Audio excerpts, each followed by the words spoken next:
Welcome, everyone, to Mexican Crossing Lines with your host, Cindy Gomez-Schempp. And Duke Gomez-Schempp.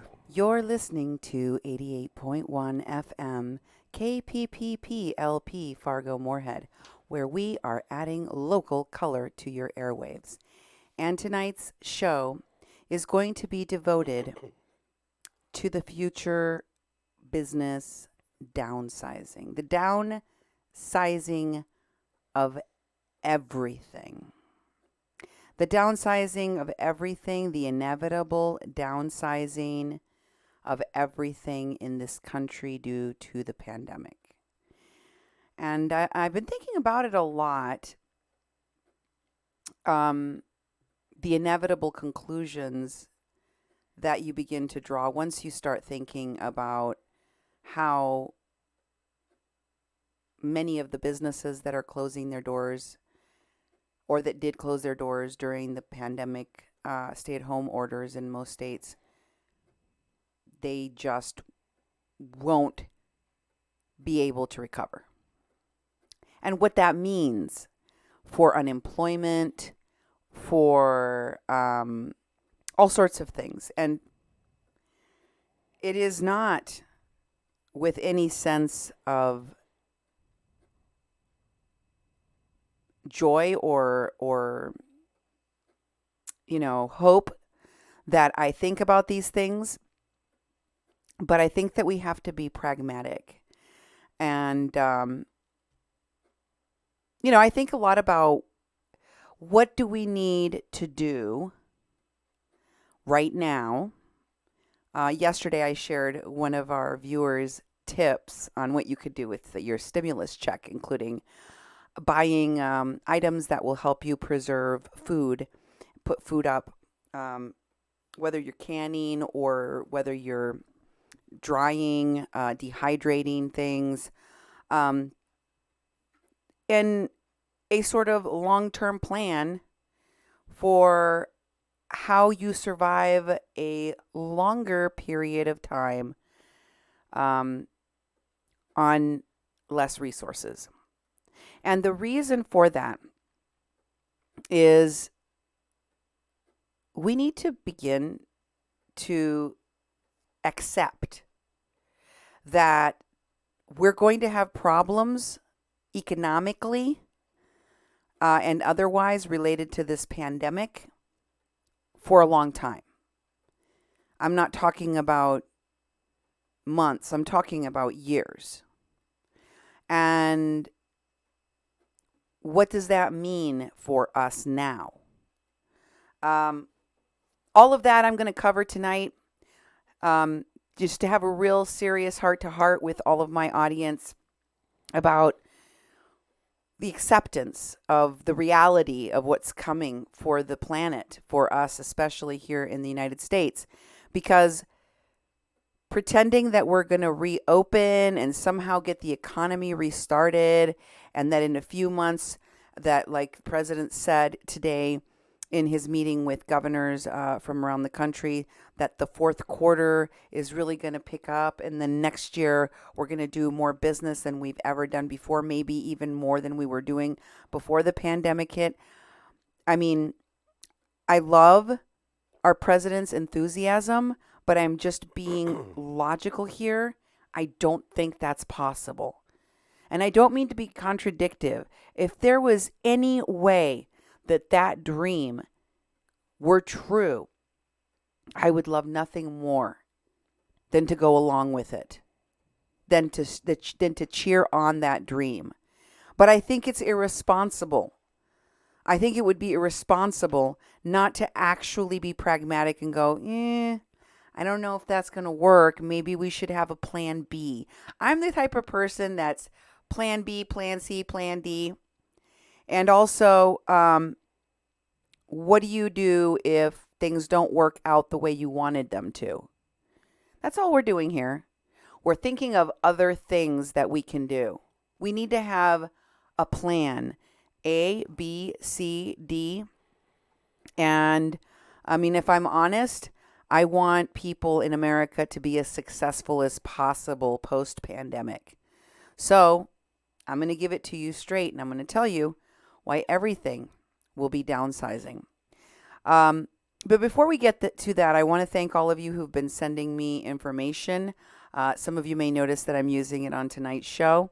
And I get stuff sent to me from not just here in the U.S., but from across our borders to the north and to the south and from around the globe. So thank you to all of you who watch, comment, and support the work of this local low-power radio station. Thank you very much.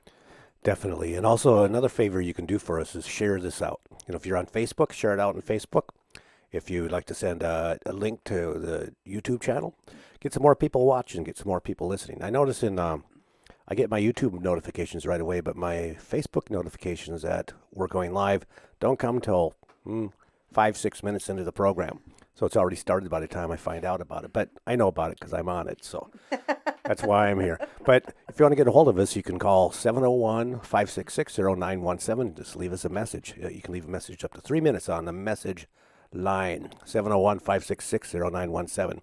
You can email Cindy at kpppfm.com or me, Duke, at kpppfm.com. You go to Facebook, 88.1, FM Fargo Moorhead, Mexi-Can, and the People's Press Project. And also you can go to YouTube at Duke1517. Then go to our website, kpppfm.com. Have a look around, old programming, new programming, see what we're all about, and also make a tax-deductible donation to our station by going to the Donate tab. And we appreciate your support, and we appreciate you being here tonight. One more thing I wanted to mention that I think is a great idea, because since the topic of today's show is about downsizing, and I'm not just talking employment, but that's going to be a big topic. If you're a local business or employer, if you're an online employer, meaning that people can apply to work for your business or your company from anywhere in the country, feel free to leave an announcement, a job opening announcement on our call-in line. That's 701-566-0917, and we will play it for you on the radio. We'll even put it on social media. I know people are desperately looking for jobs or jobs in different areas because, there's been a lot of people that were driven into early retirement due to this virus. In fact, there are a lot of people that were working in healthcare, for example, that they thought, nope, I'm going to sit this one out. Mm-hmm. And they decided to retire. But that's not just for the healthcare industry.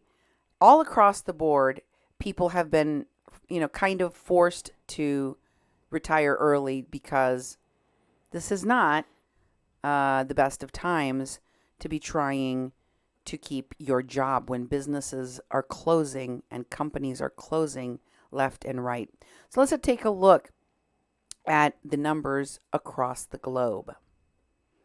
Right now, we've got in the not in the United States. The world. In the world, in the whole world, we have from the Johns Hopkins University database dashboard, total confirmed cases of 4,342,565. That is just a jaw-dropping number of people. We are at 296,690 deaths. We are almost at a quarter. Well, we're almost clocking in with 300,000 deaths around the globe. Mm-hmm. And the United States has now topped 1,430 cases, 1,430 and 190 to be exact. We now have 85,192 deaths, 85,192 Americans, men, women. A disproportionate number of these deaths are Latino and Black. And And it is very dismaying to see how those numbers just keep growing, and we're having hotspots and flare-ups showing up. How is Minnesota and North Dakota faring right now, Duke? Very bad, very bad. In Minnesota, our numbers keep on going up every day, and we have 12,917 positive cases. That's 431 newly reported cases and 24 newly reported deaths. With that 12,917, there's 1,532 healthcare workers who are part of those numbers of the people who are positive. Also in deaths, there's 638, and among the cases of deaths in nursing homes, there's 517. 517 out of 638. That's almost all the people who have died in Minnesota Are coming from nursing nursing homes. And that's not uncommon. No, it's whole countrywide. It's very similar. And of course, our county, Clay County, there's 256 positive cases. It goes up a few every day, and that's the county we live in. Yep. Now, in Fargo, actually North Dakota, there's 2 more people have passed away in the past day. A woman in her 90s from Cass County, and a woman in her 90s from Cass County. But we had quite a few new cases, and the majority of them were from Cass County. 69 new cases from Cass County, and so the total positive is 1,647, and 40 deaths with the 2 new individuals. Which is all very, very, very unfortunate, and 76 additional North Dakotans were diagnosed from yesterday to today. Two died. The 2 died probably from nursing homes. I'm yeah, guessing, and they're not saying exactly where these people are. That tells 40 of the 76 who tested positive. 69 are from Cass County, which is largely Fargo, which is 90% of the cases. Oh, and it doesn't take a rocket scientist to figure out that a lot of these cases are coming from the nursing homes. Yeah.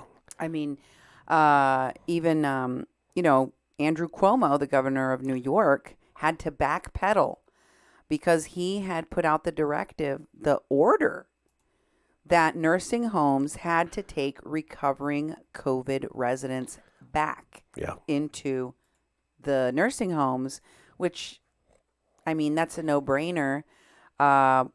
Really, really bad planning, decision-making. Yeah, and it's we're not going down in this community. We're going up.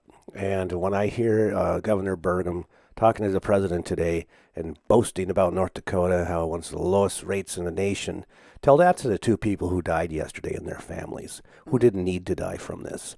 The people in Fargo and Cass County are not taking protective measures, doing their golfing thing and slap handing and glad handing each other left and right, and giving us a feeling of normalcy, and we all want to act that way too. You're doing a disservice, Governor, and also it's like you're not taking it seriously, and you don't care about the people. You care about the business more than the people, in my opinion. Well, here's the thing that every single human being is going to have to reconcile. Where are you on that survivability scale? Where are you? Are you a young and healthy person, even though now, as Dr. Fauci has pointed out, you don't necessarily get away with not having any consequences if you're not carefully guarding the lives of your children, because there is an outbreak of a Kawasaki-like inflammatory disease, toxic shock syndrome style disease, afflicting children, toddlers to 20s, and has killed 2 so far, I believe, or three children in New York, 2 boys and 1 girl.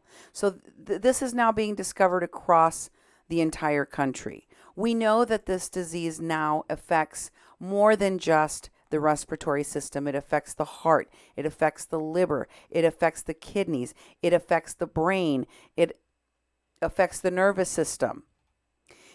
The thing that we have learned more than anything else about this virus is that it can change, it can morph, and it is staying a step ahead of us because we don't know enough about it.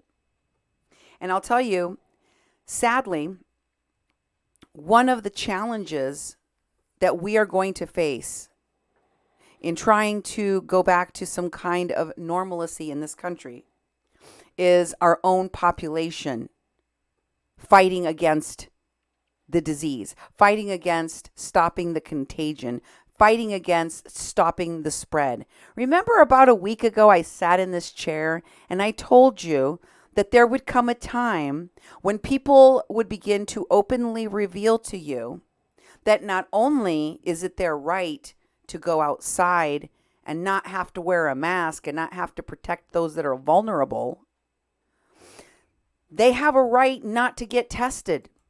They have a right not to tell you where they're going to be or where they've been or who they've been in contact with, even if they've been exposed to the virus. And they have a right to go and make people sick if they have it, because they don't have to be in a quarantine. They have the right to go out. And if those other people outside of this confinement, outside in the world, don't want to catch the disease, it's them that has to watch their backs. And it's coming true. Take a look. This is local, folks. This comes from your sister's station, WGO, Yes. and Minot 102.9. What's that say, Duke? Individuals not cooperating with contact tracing.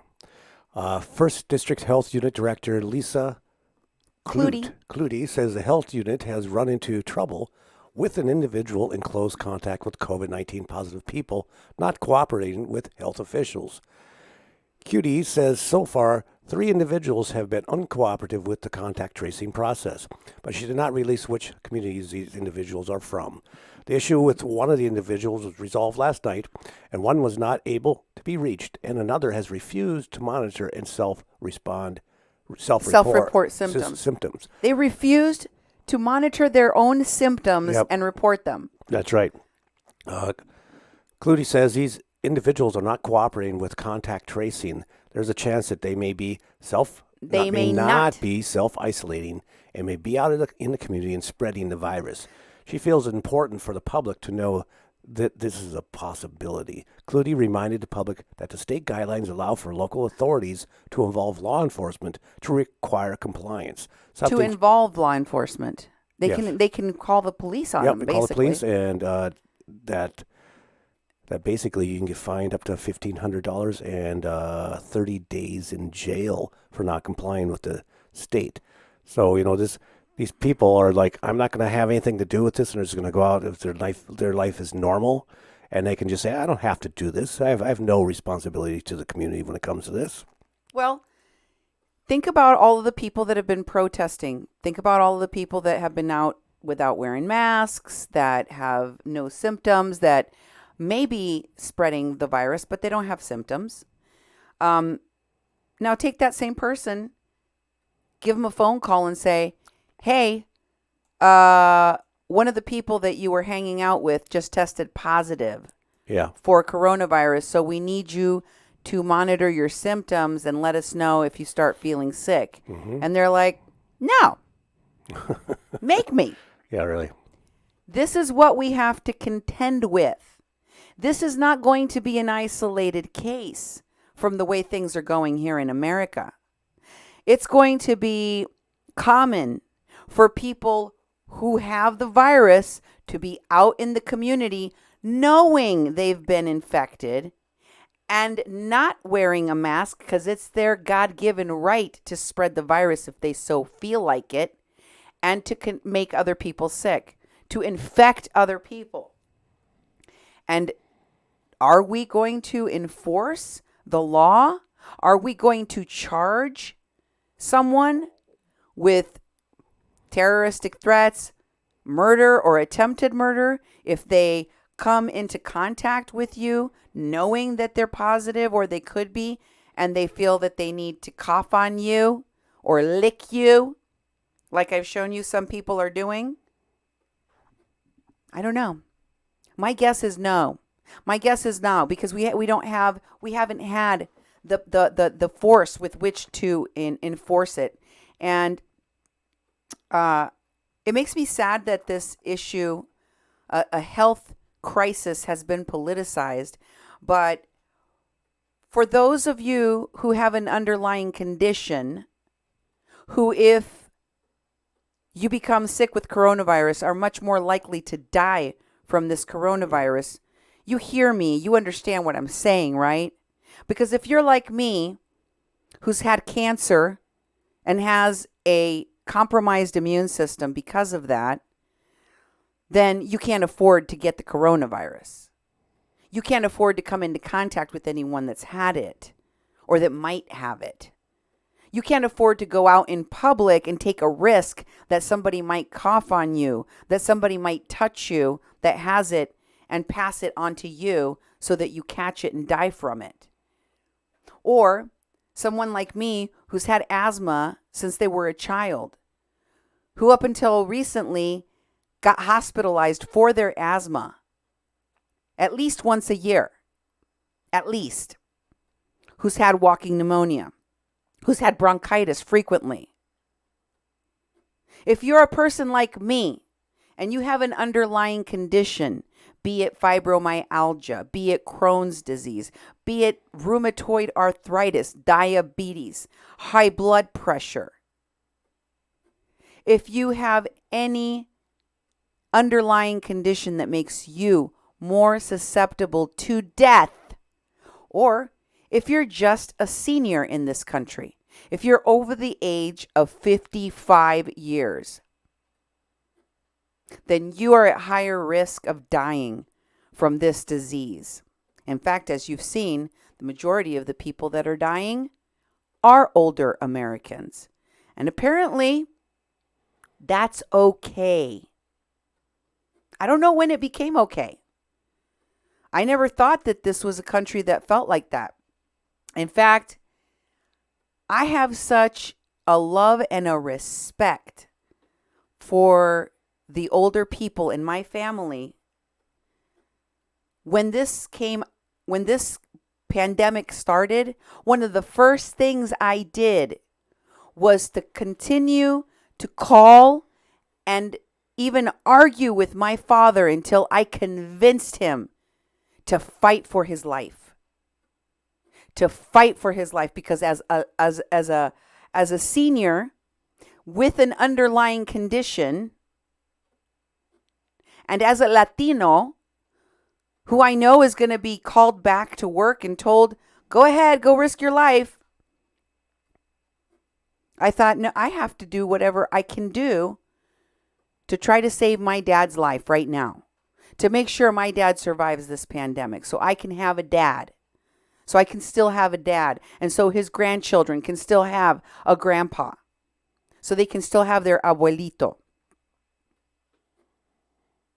So for those people who are turning this discussion about mask wearing and whether or not you go and work or don't work and turn it into a political issue, you are forgetting that for some of us, whether it's because of our age or because of our medical conditions, for some of us, this is about our health. This is about what it's like to not be able to breathe. If you've ever had asthma on the scale that I've had and understand what it's like to feel like you're going to die because you can't breathe, there is not anything that you could say to me, nothing that you could say to me that will convince me that I should take a risk with the corona. No, thank you. I'll pass.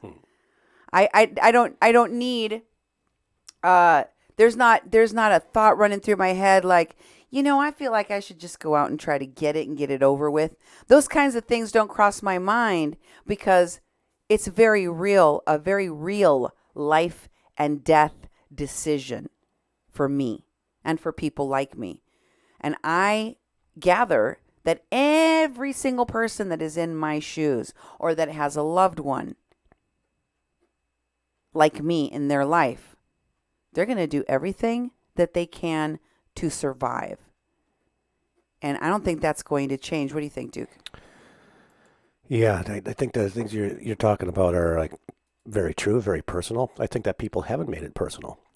I think that, and the reality too, that the reality of what's going on. I mean, it's catching people, but it's shocking people into disbelief, and also the whole idea that you're going to go out and get it and just get it over with. That's a huge danger, risk that you would be taking, and also just thinking about other people on how in our society we're close to people. We're bumping into people where we can give people this virus so easily because of the way we live. And to modify that and change that is that people just aren't willing to do it, and it just amazes me that they aren't. That they would sacrifice people in their family to just not be a little uncomfortable, and change the way they do things in their life. Yeah, but then again, there it is. That then again, it's going to happen like that, and I would hate to be a young person during the pandemic. Yeah. I would hate to every young person, every teenager has a bit of a kamikaze spirit, like they're always doing Yeah. these weird challenges and Hmm. taking risks that they definitely shouldn't take. And also, college students is like right now to be in college, you just have to be serious about studying and learning. And it's like, what? That's not why I'm going to college. I can just see a bunch of people that, where's the fun in that? Because they're not in college just to study. They do out of not all of them, but a lot of them just scrape by. But you would have to just be serious about learning, and it's going to all be online. You're not going to have your parties. You're not going to have your dorms. You know, different colleges are trying different things, but it's going to turn out that school is not going to be a collection of people in one spot anymore. Different colleges ain't opening their doors anymore. Yeah.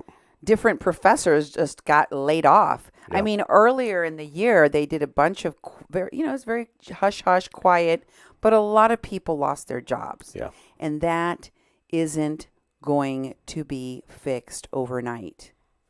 I don't know if the experience of going to colleges will ever be the same. Yeah. I don't know if college education as a whole will ever be the same. I don't know if it can go back to being the same. I don't know when we go back to putting people inside of buildings all together again. I don't know how that works, especially for younger people who don't know how to keep their hands off of each other, who don't understand the concept of social distancing. And I don't think that careers are going to be what they are now. Right now, for example, 40% of Americans that are still employed are working from home. Yeah. And that's good. I think that more jobs and more businesses and more companies need to come up with ways of making telecommuting a permanent thing if the industry allows it, right? Yeah. And Twitter, for example, has just made the announcement that it's going to be doing telecommuting forever now. Well, okay. So employees after the pandemic can choose whether they go back to work or not. Mm-hmm. And I get that, this is a hard concept to wrap your mind around. What? No leaving your house for work again? Mm-hmm. Hey, take it from us. We run a studio Yeah. from our home. Mm-hmm.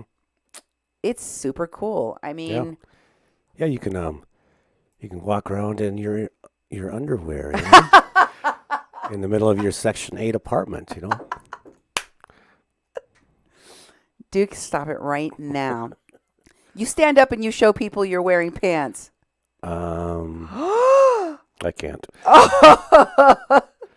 Robert, I'm just joking. Listen, I'm joking about the pants thing, but I'm not joking about is how much comfort you can have working from home. I get if you have small children, that might be a little more difficult, but it can be pretty ideal. It can be a great way of working. And there's also new jobs in the realm of contact tracing. Now, these are going to be popping up everywhere, folks. These are going to pop up everywhere. amid the COVID pandemic, the John Hopkins is now offering a free online contract tracing course for anyone that wants to take it. Now, this particular one is for the hiring of jobs for contact tracers in New York. And so if you're a New Yorker and you're listening to this and you're looking for a job that you can do from your house, this would be a good thing to jump on. But also, if you're thinking about being a contact tracer, and they're going to need thousands of them, thousands of each every state. Every single state will need thousands of these people working on the phone, contacting people. They're going to be using this online course and the contract tracing program developed in New York as a model for the rest of the country. So if you want to get in on the ground of the contact tracing job, hop on the free online course. Yes, the one they're giving for New Yorkers to do contact tracing jobs. And you, my friend, will be ahead of the game. And it's going to be a state-funded state job. Yeah, state job. So federally funded. Federally funded state job that you can do from home. Hello. Yeah. This is a great opportunity. I hope you guys go and check it out. And also, there is a difficulty that was created by the unemployment program, especially in places like New York and California, where the cost of living is through the roof.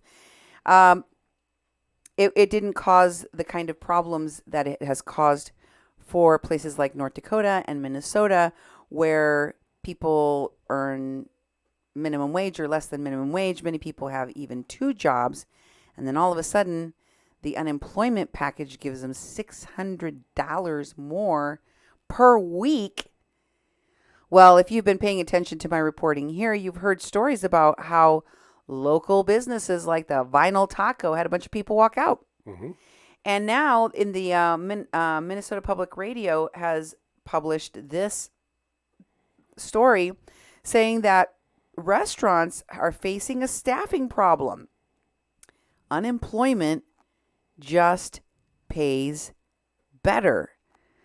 What do you think the solution is to this? Because let me just, and I'm not advocating for people staying on unemployment, and so don't take this the wrong way, okay? But just hear me out, okay? Because we've had economic collapses in this country. Just think back to 2008 when we bailed out all of those banks, all those fraudsters that committed housing fraud. Remember that? That was a lot more, $600 too. Oh, yeah. We bailed them out. And as Governor Andrew Cuomo, who was then an attorney general at the time and had to go and prosecute many of these people for what they did, pointed out in his press conference today, we, the American taxpayers, bailed out these banks that committed fraud and caused the economic collapse of 2008. We gave them bailouts, and then they used the bailouts to fire a bunch of people, to downsize a bunch of people. And we are not doing enough right now to ensure that the bailouts that are getting sent out to employers and to businesses from our government are ensuring that those businesses don't just turn around, keep that money, and fire a large percentage of their workforce. And, Governor Cuomo was advocating for us to do anything and everything that we could not to make that mistake again. He said in his press conference, "We made that mistake before. We cannot make that mistake again. Oh, but I think we can. And I think we will. Not only do I think we can, yes, we can in America, we can. I think we will." Mm-hmm. And I'm not even saying it like, oh, businesses are going to take advantage of this. I don't know how we go back to pre-pandemic economy. I don't think it's possible. I don't even know necessarily that it's healthy. Well, part of it too is that you started with the unemployment, the $600 that comes from the federal government. That is on top of the unemployment you get. You have time limited benefits in unemployment, and this COVID emergency response, whatever it's called, the program that gives us $600 actually is time limited. It only lasts till the end of July. It's like, okay, I don't know if they'll renew it at the end of July, but that $600 will stop. And then people will still be faced with not being have a job. Businesses will be closed. We're looking at another month and a half, 2 months. A lot of businesses are going to fold. Their unemployment all of a sudden will drop. And the thing is that the money is being given to people and they're using it to stimulate the economy. They're buying stuff with it. They're buying food. They're, buying things they need. Probably the only thing that's not being, there's not a lot of travel, there's not a lot of cars. But you can get a car real easy right now. They'll just drive it right up to your door and give you finance free. Buy a car. No one wants to drive anywhere. But I think the $600 is a good thing. And it is tough for a person to go, well, if I go back to work, I'll be making like $200 less a week. I'll make $7 less an hour. And my boss called me, and now I have to, because if I say no, I'm refusing employment, I lose my unemployment. So I have to go work for less money than I've been used to for the past, month. That's if you got the unemployment in the first place. It's been really hard to get. It hasn't been easy. It's been backlogged. There's been people lost in the system. There's a lot of people not getting served in North Dakota, Minnesota that actually qualify for unemployment. And this is not the first federal rollout of programs that were clunky and difficult to access. And I think maybe some of that is even purposeful, because that way, they don't have to pay out as much. But do you understand why people would want to take advantage of this right now? Workers would want to take advantage of that extra money. Yeah. And if you think about the long-term wait, that this economy is not going to recover in a few months. It's not going to recover by next year. It's going to take years to get back to some kind of semblance of not even normalcy, just steadiness, just to the point where our economies are starting to stabilize and grow. That's how much we have to recognize that the breakdown is going to affect this country, because it's going to have ripple effects into every industry. You were just talking about the fact that people don't want to drive anymore, so they have these low interest, loans, zero interest loans on cars. Mm-hmm. They want to sell cars. They want to sell trips. The cruise ships, the Petri boats are going to be out and almost free. Mm-hmm. You can pay me to get on a cruise ship right now. I don't want to get on a cruise ship. I don't want to go on a vacation. I don't want to go in a hotel. I don't want to go into a public pool. I certainly don't want to get on a plane. And yet, those industries, those very industries, are not only reopening. The airline industry, which had promised you they were going to do all of these safety precautions and check your temperature and all this would make you feel safer, and the middle seat would be empty so that there would be more space. They just chucked that all out the window. Turns out they're packing the flights as much as they can. All of the restrictions that they said they were going to put into place were, they were more like vision. They're suggestions. They were for their vision board, but not necessarily something they had to do. Take a look at this. What do you think, Duke? Top airlines tell flight attendants not to force passengers to wear masks. This report came from thehill.com. Well, it's like, that scares me. Of course, that scares me a lot, that they're not going to comply. And I've seen a few newscasts where they have shown someone on a flight, and you have the separate seats and all that, and everything looks really good. Then on a return flight, it's packed to the gill, and people are rushing and bumping into each other, just like, when you deboard a plane, everybody's like lined up, and you're all up in each other's business, and same thing. It's like nothing changed. And I thought, whoa, That's when Cindy and I looked at each other and said, "No, we're not going on a plane."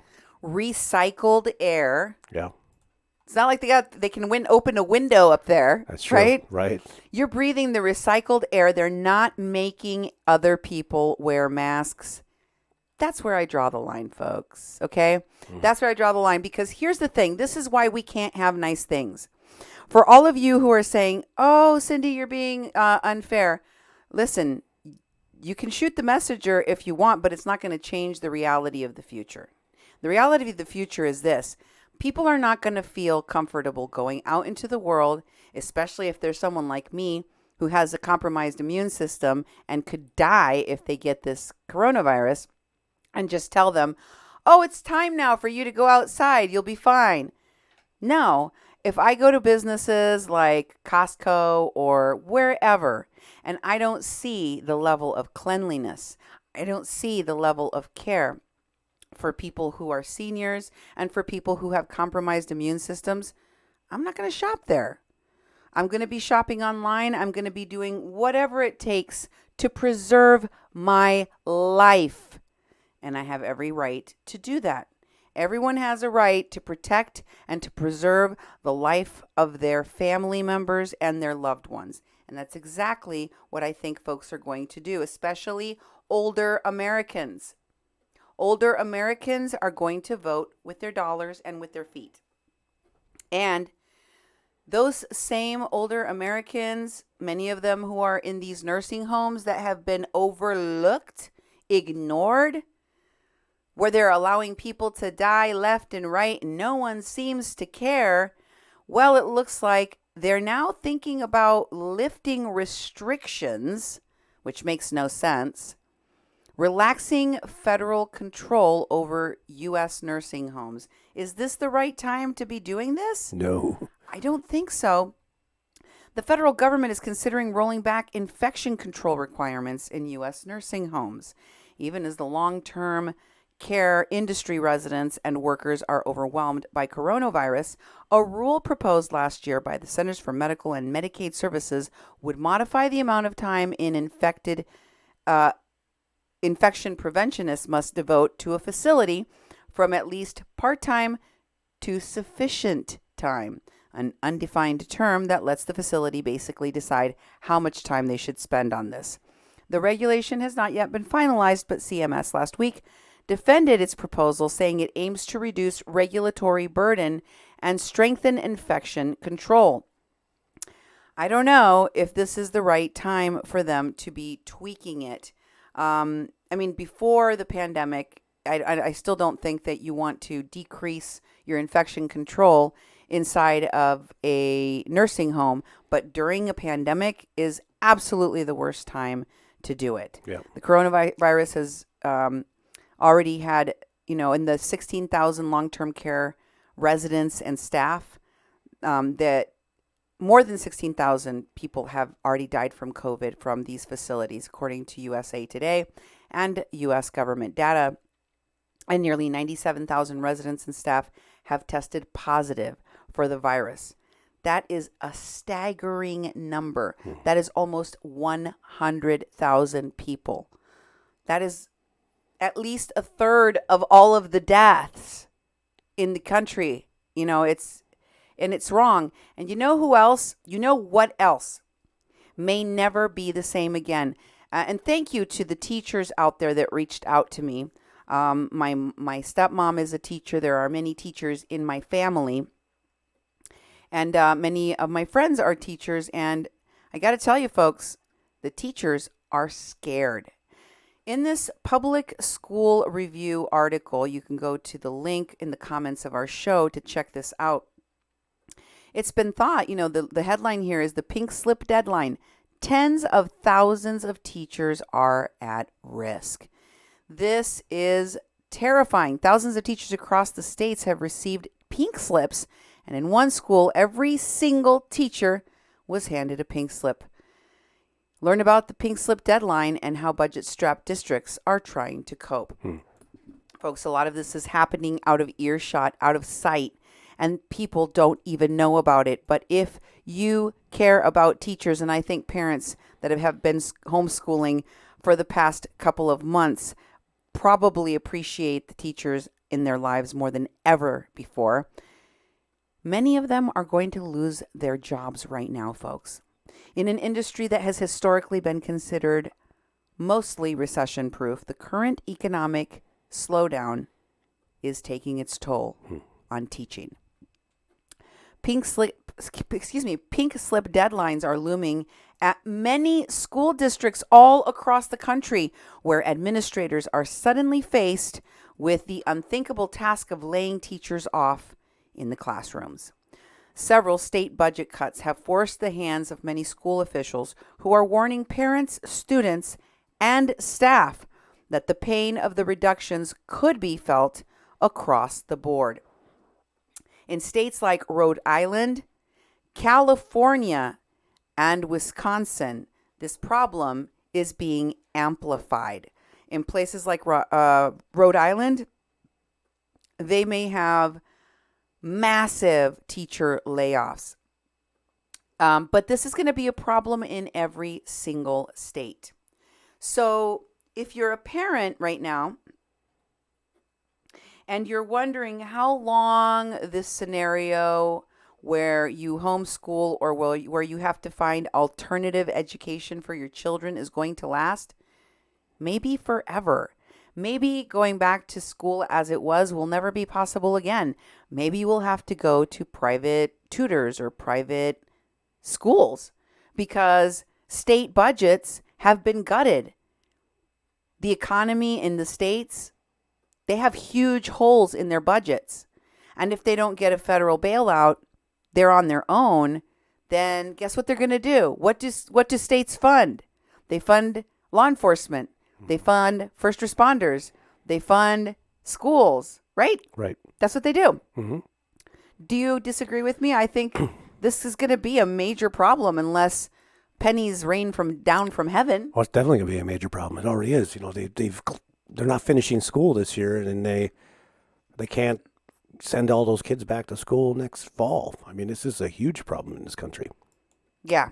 So you have to start rethinking about, you know, if you just sit there in panic mode during the pandemic going, I got to get the kids out of here. I got to get them back to school. And you're not thinking of a plan B or a plan C of whatever, then, you know, you're going to be really disappointed when they tell you that the stay-at-home orders are being extended, or that there's new lockdown orders in your state because there was a spike, or that they had to shut down the school in your neighborhood. They don't have the money to hire the teachers, to pay the teachers or the administrators. Let's listen to some of your comments. Sherry's comments: Houston area and much of Texas's economy won't just bounce back because of the oil situation. Every week I read of more layoffs and furloughs and wonder when my eldest son will be without a job. That's crazy talk. The nursing homes need infection control the most. Wow, I had this concern. This is about the nursing home story. Mm-hmm. Former teacher, my daughter, and 2 DILs are all master's degree, very fine teachers. Huge loss for all of our youth. Yes, it will be a huge, huge loss, but we will have to learn how to downsize everything. You see now what I'm talking about? It naturally has to go down to its beginnings. You know? Remember when people used to work on the family farm and they didn't go to school when they had to help at home with the family farm? Yep. I mean, you're a North Dakota farm boy. Well, that was before my time. Born and raised. That was before my time. So? That was like during my grandma's era, you know, where She was a teacher. Well, you know, it was illegal. They legislated school. You couldn't do that. You'd get put in jail, you know, or you get put in detention for not sending your kids to school. So they quit doing that like very early on. My parents were living in that day, though. They'd usually go to about 8th grade is all the education they got to a point. Well, things are just going to change. I can already see that they're not going to have the ability to pay all teachers, reopen all the schools, maintain all of the schools. I mean, remember the budget constraints that schools were under, where teachers were having to buy some of the supplies they needed for their students. Exactly. Where teachers and students were having to fill in those gaps. And now what are we going to do? This is not going to make things easier.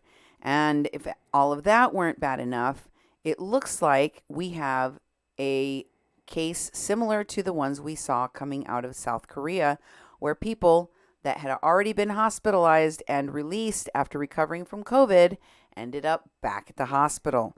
This woman in the Los Angeles Times was the first patient at the hospital she went to in her county in LA. Okay. The first patient that hospital had. They opened up their COVID ward with her. Wow. She was first released from the hospital after recovering on April 3rd. She's now back in the hospital, and they're not sure if she's reinfected or if she never Got better. got better.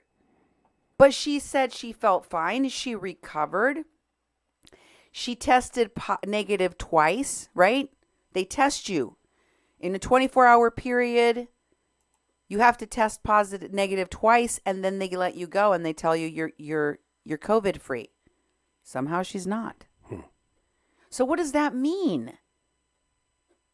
We still don't know the answer to the question, can you be reinfected? We know you can end up back in the hospital because that woman had to be readmitted to the hospital. And we'll try to keep you updated as to how that goes. And for those of you who are going out to the bars, who are going out to the restaurants, who think that you're going to be really careful and the chances that you're going to get infected with somebody's bodily fluids, that it's a slim chance. Take a look at this video that shows just how quickly the virus can spread using fluorescent paint. This is an experiment that was done. And you see that they put this fluorescent paint to show how the spread of the virus can happen in a public space. Then they all went and used a buffet. Got a buffet. A makeshift buffet that they set up. And then all of a sudden, They turned on the lights and they could see where the fluorescent paint went. And it went on almost every single person that was in this experiment had the fluorescent paint on their hands or on their faces. That was a Japanese public broadcaster that did this experiment. They had 10 participants use this makeshift buffet and sit around and talk to each other and enjoy company for 30 minutes. Just 30 minutes, okay? And look at the mess this paint made. How far it managed to travel and get on all over the utensils, people's hands, people's faces. If on the food, on their clothes, on the table. And of course, you know, it similar to this Mythbusters test with the fluorescent lighting, where he had a liquid that was supposed to mimic fake mucus that he was gonna get all over the place. Was that I had a mechanical runny nose. I had a little tube running down the side of fluid. The goal was to see how far my nasal secretions might travel if I had a cold and who might get those on them. To give you an idea about how much it spread on me alone, normally my skin would not fluoresce under black light. Are you ready? totally covered. Yeah. Tests like this one are illuminating, given that many countries worldwide are easing lockdowns. Here's a barber shop in Singapore, Brussels, Belgium. Welcome back, shoppers. Yeah. Moscow, Russia. People using public transportation, some without masks. WHO Director General warns that Cases have spiked in some areas. Over the weekend, we saw signs of the challenges that may lie ahead. In the Republic of Korea, Bars and clubs were shut as a confirmed case led to many contacts being traced. In Wuhan, China, the first cluster of cases since their lockdown was lifted was identified. Germany has also reported an increase in cases since an easing of restrictions. Fortunately, all three countries have systems in place to detect and respond to a resurgence in cases. Really? And this is happening all over the world. Many countries are reporting this spike. By the way, I wanted to share with you something about the story about the meatpacking plant hotspots in America. As many of you know, hundreds of meatpacking plants had breakouts throughout the country of sick workers with COVID and dead workers with COVID, such that some of these plants had to close down and create a meat shortage. Many Americans are seeing spikes in the price of their meat, and also shortages of meat in their grocery stores. And this is going to make you even more angry because, as it turns out, as U.S. meat workers fall sick and supplies for American shoppers dwindle, we're exporting a bunch of meat to China. Oh, jeez. To China. China. This is, by the way, on the heels of our president and our and Mike Pompeo and other people saying, and our intelligence agencies saying, China currently is being accused of hacking into our research on the corona vaccine and the coronavirus to try to steal our research. Right now, coronavirus research is being hacked into and stolen. This is the accusation from our intelligence agencies. China is accused of lying about this virus, allowing it to spread while keeping quiet, while hoarding PPE. Of course, there's a flurry of other accusations, but the ones that we can concretely and succinctly tell you are true, 100% true, no questions, everyone can agree on this, is that China has lied. China has kept information from us. And now, while Americans suffer without meat, we're sending it all to China? What? It's true. Trump, who is in an acrimonious public dispute with Beijing over its handling of the coronavirus outbreak, invoked the 1950 Defense Production Act on April 28 to keep plants open. Now he's facing criticism from some lawmakers, consumers, and plant employees for putting workers at risk of death, in part to help ensure China's meat supply. Meat buyers in China ramped up imports from around the world as pig disease decimated Chinese pig herds, the world's largest, and pushed Chinese pork prices to record highs. The supply shock drove China to pay more for U.S. meat than any other country, and even the U.S. consumers, since late 2019. We know that over time, exports are critically important. I think we need to focus on meeting domestic demands at this point, said Mike Naig, the agricultural secretary in the top U.S. pork-producing state of Iowa, who supports President Trump's order.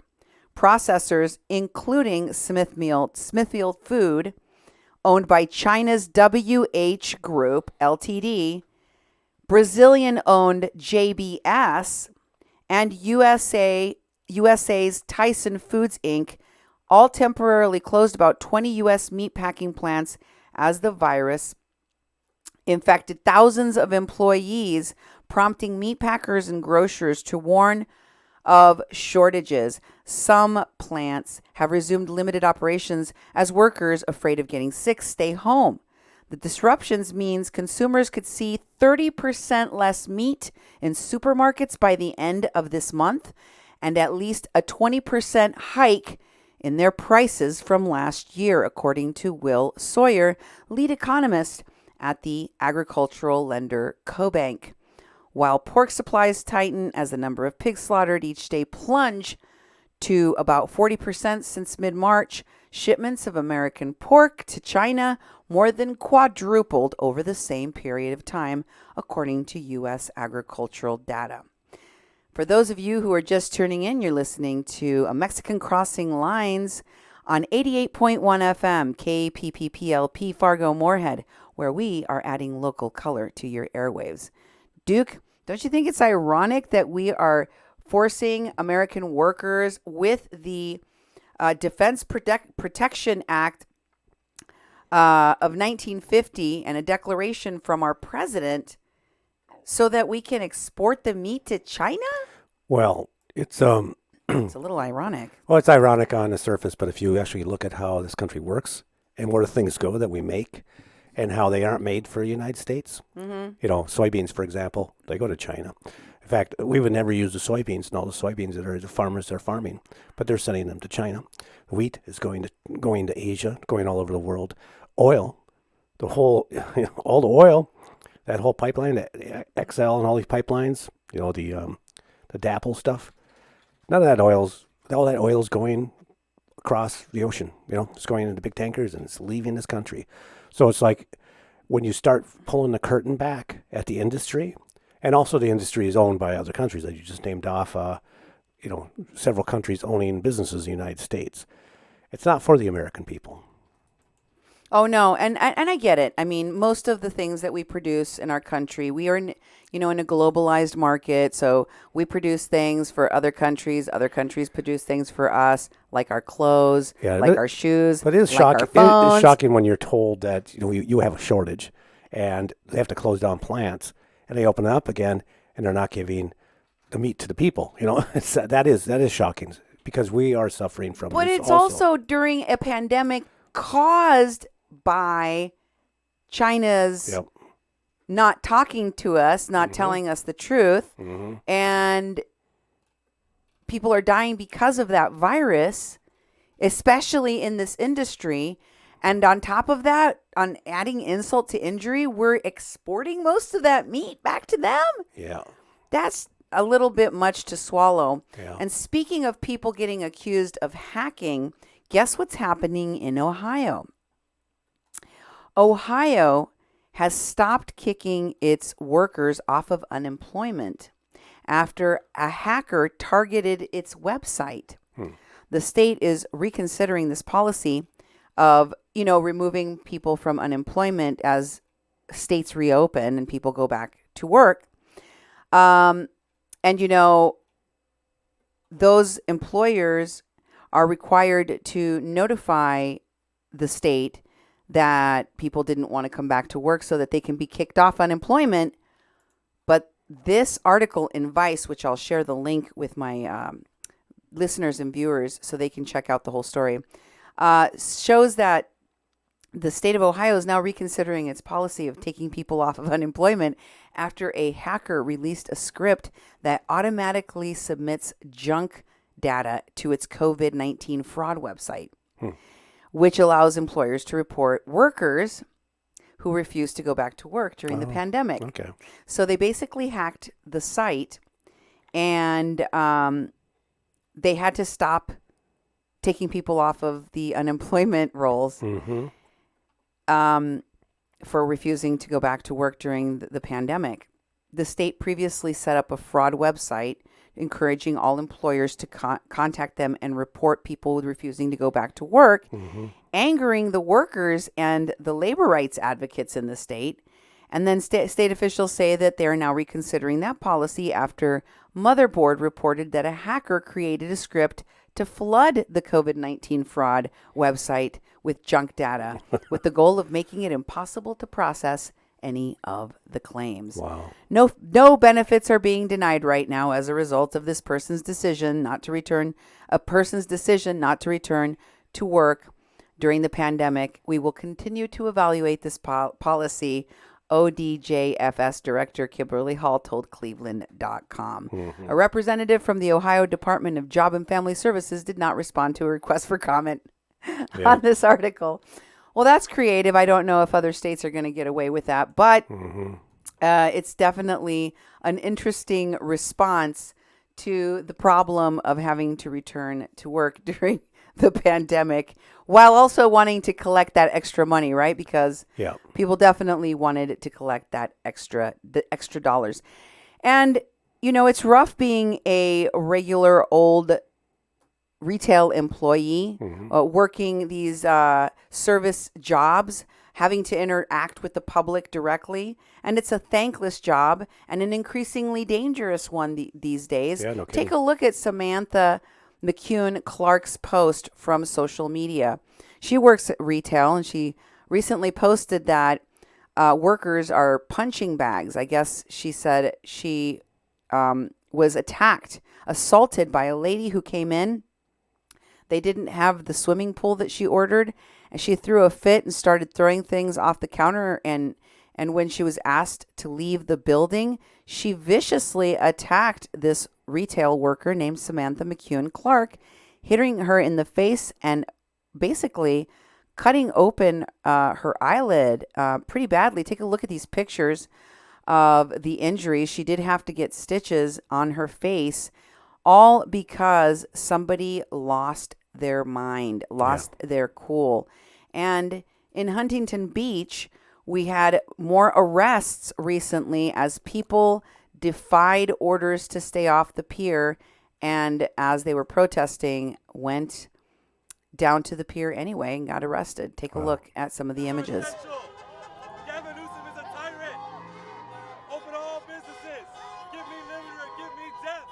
Patrick Henry said it first, and I'll say it second. God bless America. God bless California. God bless small business. No, keep going. Our forefathers were outlaws. They were not politicians.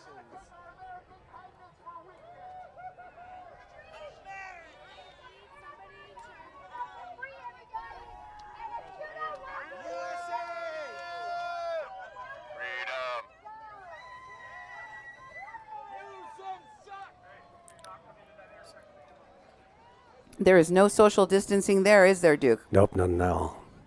I mean, look at that. It's a dinosaur costume. He says, a sign that says something about being as extinct. Bill Gates wants you to be as extinct as I am. Well, looks uncomfortable. Now, maybe these people feel perfectly safe because they're healthy, they're young, maybe they're in good shape. They're very passionate about their rights to protest. They're very passionate about their right to reopen their businesses or go to the beach or whatever it is that they're passionately protesting about.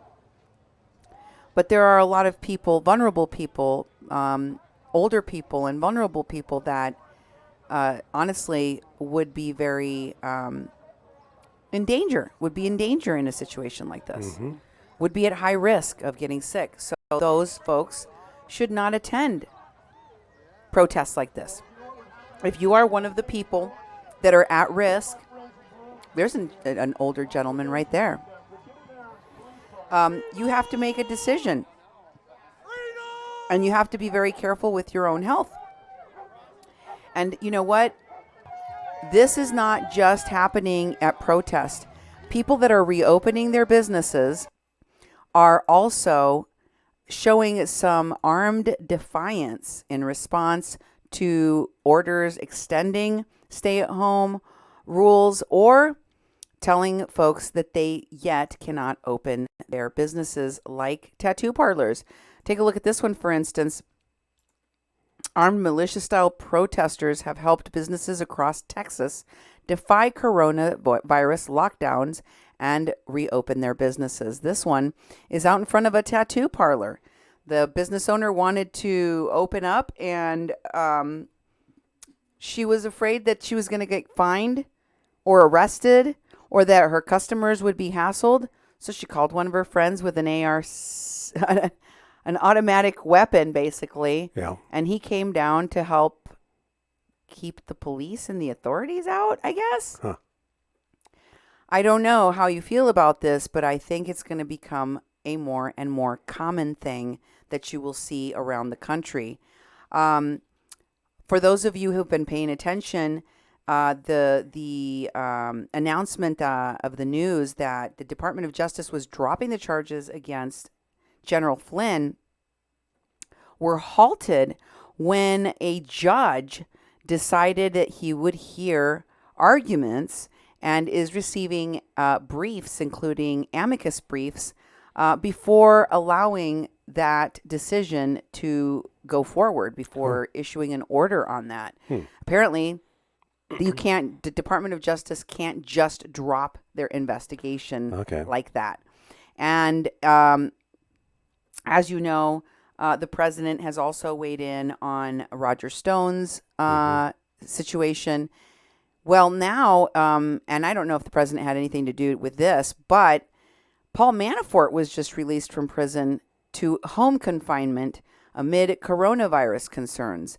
Whose exactly is unclear. I'm assuming it's just his because they currently do not have any cases of coronavirus at his prison.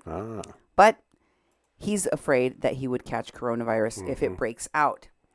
Meanwhile, Germany's daily coronavirus cases nearly triple as the nation brings back tougher lockdowns. And remember, they were doing so good. Yeah. Same sort of stuff's going to happen to us, you know. Well, you know, if we're looking around us for examples of what could be coming, I would say yes. If it can happen to Germany, if it can happen to Singapore, if it can happen to South Korea, if it can happen again to China, of course it might happen again to us, and we better be prepared.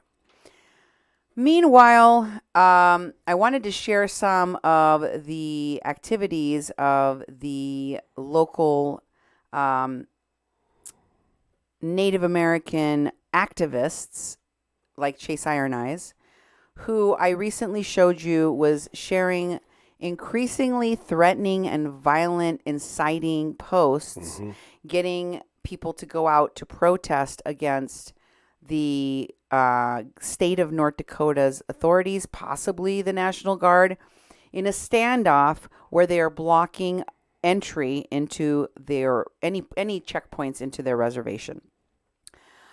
He recently also posted his support of Yonazda Lone Hill Wolf's posts, retweeting or reposting her posts, on a number of occasions, as I showed you on my previous show. Yonazda, if you will recall, is the granddaughter of the Nation of Islam's Louis Farrakhan. And both she and Chase were wishing Minister Farrakhan a very happy birthday, saying in Yonazda's post, "We are absolutely so blessed to have Honorable Minister Louis Farrakhan alive, healthy, and still teaching at 87. Happy birthday, Pops. We love you for loving us unconditionally." And Chase posted along with his own birthday wishes for the leader of the Nation of Islam. He also reposted a picture of Yonazda Lone Hill Wolf walking with a group of black people on the same street that Ahmad, the jogger from Bakersfield, walked or ran down when he was killed.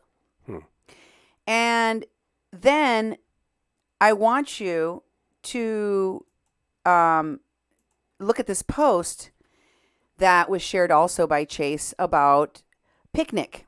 You just went right by it. It's right there. It's got picnic on it. Yeah, I understand. And it says that the word picnic itself came from the, that needs to be a lot bigger, came from the, that says right there, picnic came from black people being picked out of a group of black people, and they would say, pick N-word. In short, pick someone to lynch, pick a black person to lynch. But we'll get to that in a minute. I just wanted to show you the origin of the idea that she is sharing here. Again, this was reshared by Chase, but this was the post that she wrote about in regard to this killing of Ahmaud Arbery in Georgia. She says, there's a piece of information that you all don't know about yet. And that piece of information is that the person that there's a person that videotaped this killing. That person is still at large, and justice has not been done in his case. He needs to go to jail, she claims. And also, the daughter of the father and son group that have now been arrested and charged with murder, that the daughter took a picture of the dead body of Ahmaud Arbery and uploaded it to her Snapchat. And along with this information, she goes on to tell people why this is so reprehensible, why the photograph being uploaded to Snapchat is so disgusting. And it's because of how black people has been historically lynched, and why white supremacists who killed them would take pictures of them and share them like trophies. In fact, sharing the erroneous rumor that the word for picnic actually comes from this long tradition of lynching people and having a sack lunch to go along with your lynching. By the way, that's not true. That is not where the word picnic came from, and I will share that with you in a moment. But first, I want to show you the picture that she posted along with this post. In the comments, she posted the picture, someone posted the picture that was supposedly taken by Lindsay Jane on that Snapchat account belonging to the daughter of the two people that have been charged with murder.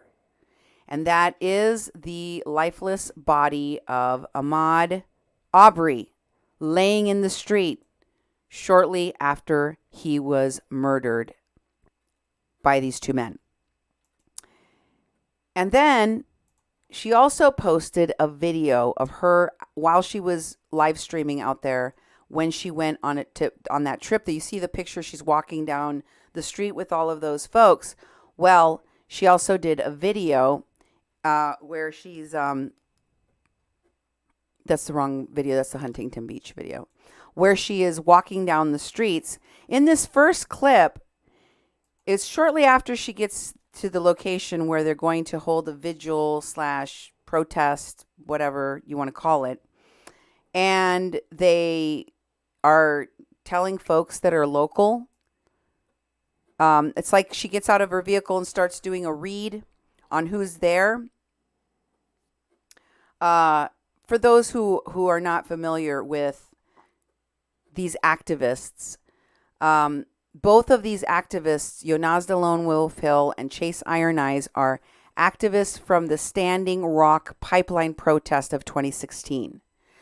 They wreaked havoc in the state of North Dakota, costing millions and millions of dollars in damages that were never recuperated by the state in their sometimes violent protest against this infrastructure project.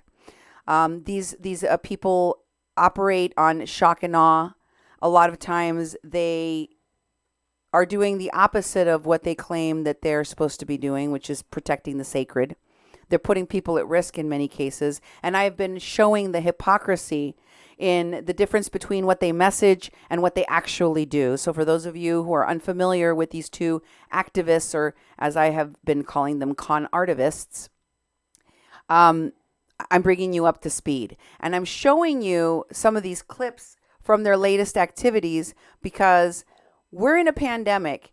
As I showed you in my show, was it yesterday or the day before, you have people like Chase Iron Eyes calling for violence and calling for clashes with law enforcement putting people and women at risk, Native Americans, including women, at risk of arrest or death or contagion, and for a cause which I cannot see them even winning. I don't see that you're going to be able to keep a highway closed. In this case, Yonazda goes out to a different community that she's not from with a group of people that are also not from there, and tells the people as she gets out of the vehicle that there's bringing in a busload of other people. Remember, this is all happening during a pandemic. Mm-hmm. And then she mentions, as she goes up to the people that are grieving around the, vigil-like area that has cards and balloons and prayers for the deceased's family, she offers her condolences, physically approaching and hugging some of the people that she just met. And then, oh, by the way, after she's already invaded their space and hugged them, she lets them know she took a test for COVID. It's going to be okay. Listen for yourselves. My deepest condolences. You hear her quietly saying My condolences? deepest condolences to you. I took my COVID test, so I'm negative. So you can hug on me. We can hug all we want. So did he live in this neighborhood? And then she goes right back to questioning the people. Oh, so okay. Some of the people are not wearing their mask. That woman in the background, you can see she's wearing the mask on her head. Mm-hmm. So first she hugs, then she says, oh, by the way, I've had my COVID test. Hug me all you want, because they were hugging, right? Mm-hmm. And in addition to that, explain to me how you taking a COVID test means you can't be contagious right now. Or just spread it around from one person to the next that you hug. Right.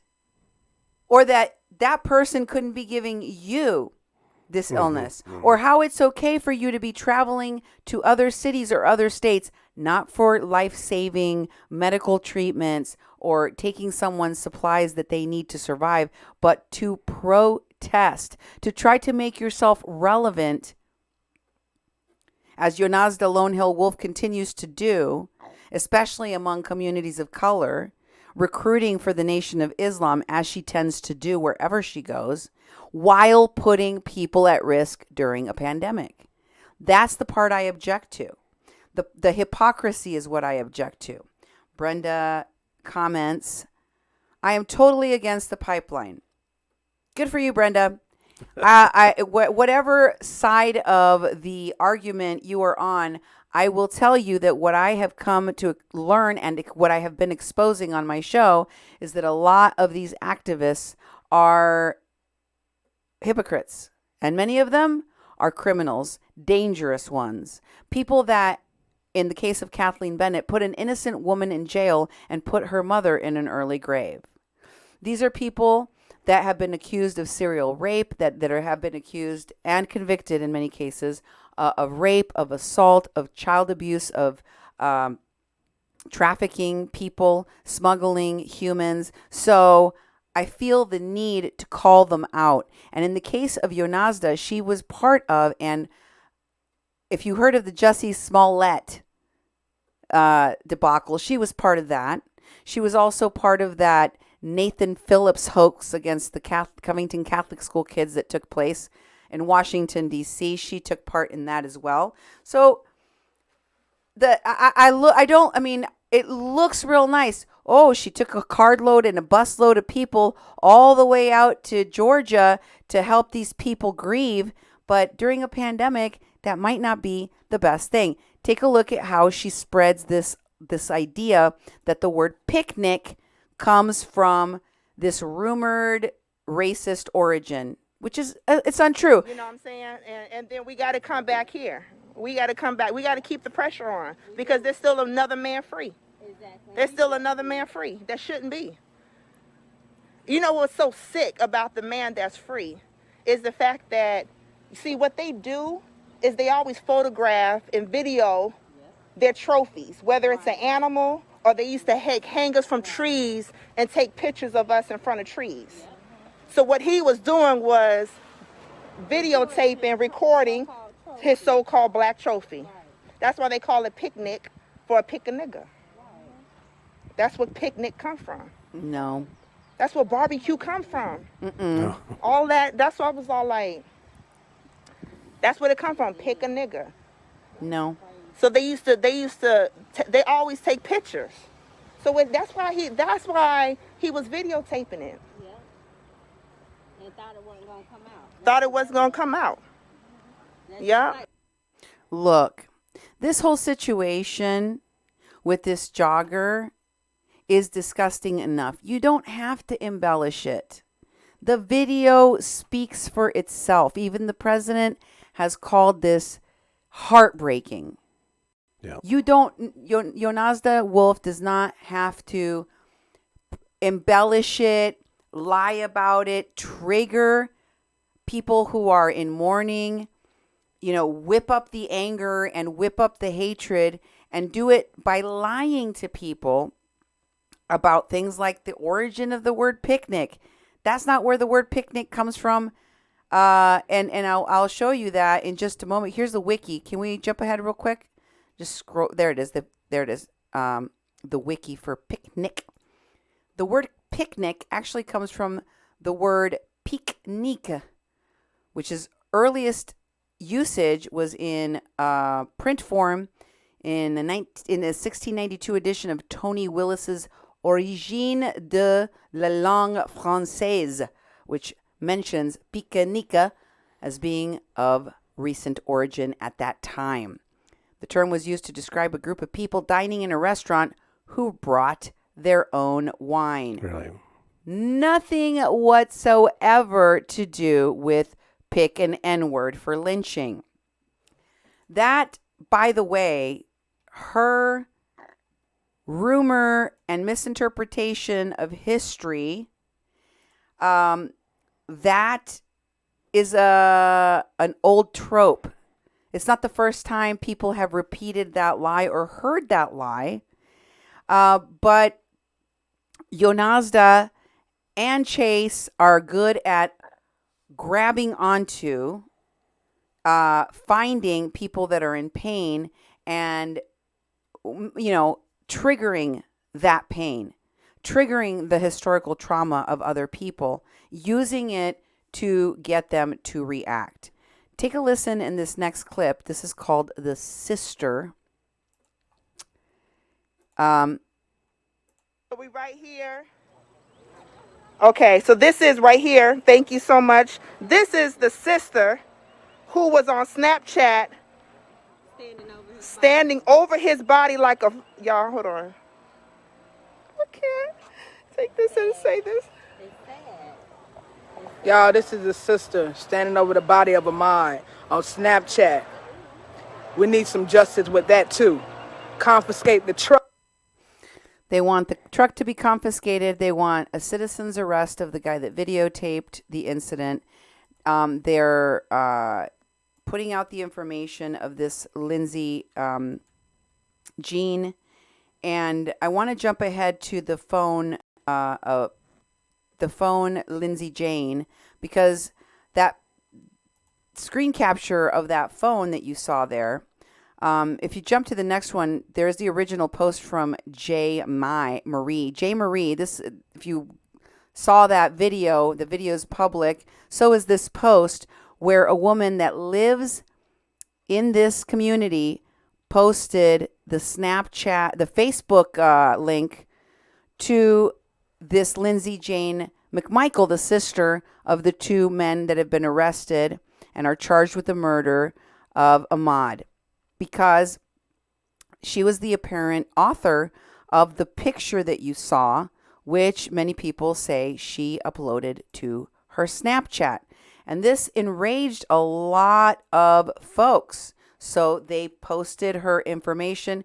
She has basically made her Facebook page very private. So if you do find her Facebook page, there's literally nothing to look at because she's made it all private. But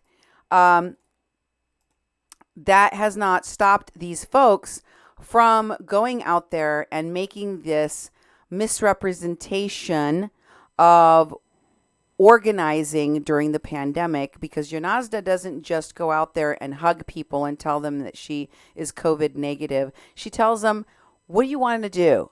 You want to strike? You want to boycott something? We're here to get it going. Even during a pandemic, we're gonna. What do you guys want to do? And one of the things that I saw that was just stunning was them getting an escort with guns. Take a look at this clip. Army Corps, I think. I don't know. Who you with? Security. Oh. Here to protect us. Who? The cops don't come out here to protect us. Oh, okay. She's out there telling people she's Lakota. Oh, yeah. I guess he's security for the people. Are you a security for the people? Or are you a security for yourself?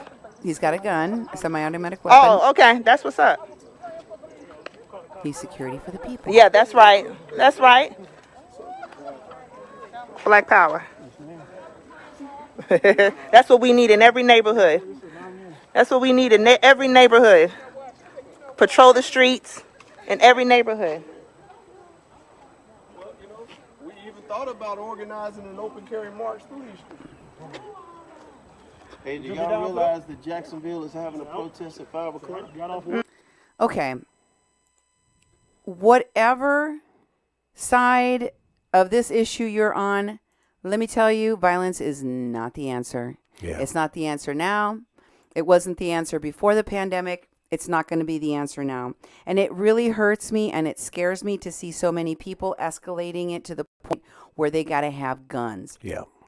That's not the way. That's not the answer to all of this. And Chase is also going down this road. Here are a group of some of the people that are part of the protests that are facing off against law enforcement and the police. Look at the picture. South Dakota. In South Dakota, some of those people, well, first of all, nobody's social distancing. This is a vulnerable population. Their numbers are already low. Their reservations ill-equipped to deal with a virus if there was an outbreak. They have a limited number of hospital beds and even less intensive care. And I think 4 ventilators on one of these reservations.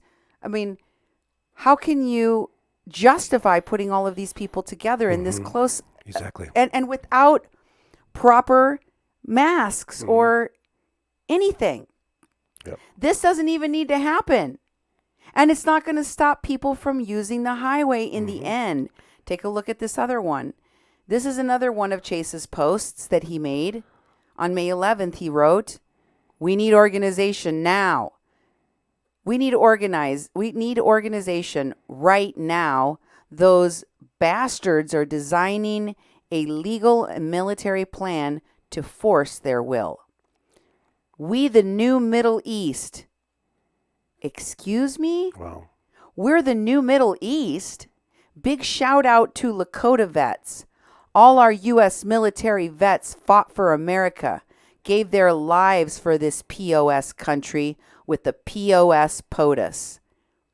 Can you believe the lack of respect? This POS country belongs first and foremost to Native Americans and indigenous people. Pendejo. What are you talking about? The veterans that are Lakotas, the veterans that are indigenous people that have fought in American wars are fighting for a land that they've always lived on, that they've always loved, that's always been part of them, that's always been their land, that's always been theirs. Look at the rest of this post by Chase. He says, "I want to shout out to all of our Lakota vets. Big love to the vets that fought for this POS country with the POS POTUS." And he goes on here, Noam, that's the name of the governor of the state of South Dakota, Noam and Trump are about to shoot you down. because you want your children and grandchildren to live without COVID. Thank you for choosing Lakota loyalty over extractive, oppressive capitalism. I've always been in the Lakota Army. So have you. Never got the chance to join the USA, but we have a treaty and a homeland that we must defend because our grandfathers and their mothers gave their lives for it. This is a marathon. They ain't stopping. Wow. This is the same guy who told people to go and set up a resistance camp called the Last Child Camp on private property when he knew it was private property. He set those people up to get arrested, and they all got arrested. Is he now setting these people up to get COVID and die? Probably. Is somebody going to hold him accountable for the people that get sick and die after these nonsensical protests? Take a look at this. This other picture that they posted of their effort, I guess, if you want to call it that, has even more people, which includes, as you can see, elderly, children, women. You know how diabetes has inflicted Native American populations, obesity, heart problems. How can you justify putting so many lives at risk Definitely. for something as stupid? And I'm going to call putting barriers up on a highway that are going to be open anyway stupid, because you could have thought of something that was more effective and that wouldn't risk people's lives. This is a lot of dog and pony show, and I'm not even sure who it's for. Here's another post with a bunch of elders where they're getting ready to plan their strategy for attack, or I don't know, and they're calling upon the people, especially the Oglala Lakota, saying that's why they're called wild Lakotas, like almost like they're goading people into putting their lives at risk. It's just not the right thing to do right now. What we need to do is take every opportunity to defend and protect our lives. If you're someone like me, that means you're going to stay home and self-quarantine under double secret quarantine so that you can make it out of this pandemic. And for those of you who have underlying conditions, and for those of you who have immune compromised bodies or are seniors, I pray that you do, and I pray that you have plenty of people in your community around you that are supportive of you and that are looking out for you. That's what we need to do for our vulnerable populations. And for all of the rest of you healthy, young whippersnappers out there fighting hard for your rights, fighting hard for your businesses, fighting for your lives, to keep your economies going and to keep America going. I want to send many blessings your way and hope that you are successful in your endeavors. I want to leave you tonight with a funny video of the invasion of the goats. This is not the running of the bulls like they have in Pamplona, Spain. This is in America, the streets of San Jose, California, to be precise. Somebody's gate fell down and hundreds of goats escaped and took to the streets. Check it out. It's not the running of the bulls, it's just goats running. Check out this video tonight of a herd of goats just scampering through the streets in San Jose's East Foothills. Now, a few times a year, about 200 goats clear brush on the hill behind the homes. Tonight, though, the goats managed to break some boards on the fence and they went running. Their taste of freedom brief, though. The rancher got them back into the fenced area in about 5 minutes, but it was quite a sight as they all herded together. Wow. That's too bad. Dang it, Duke, you got me again. Oh, yeah. Oh, you are so punny. Anyway, folks, thanks for being with us here on A Mexican Crossing Lines with your host, Cindy Gomez-Schempp. And Duke Gomez-Schempp. You've been listening to 88.1 FM KPPPLP Fargo Moorhead, where we are adding local color to your airwaves. God bless and good night.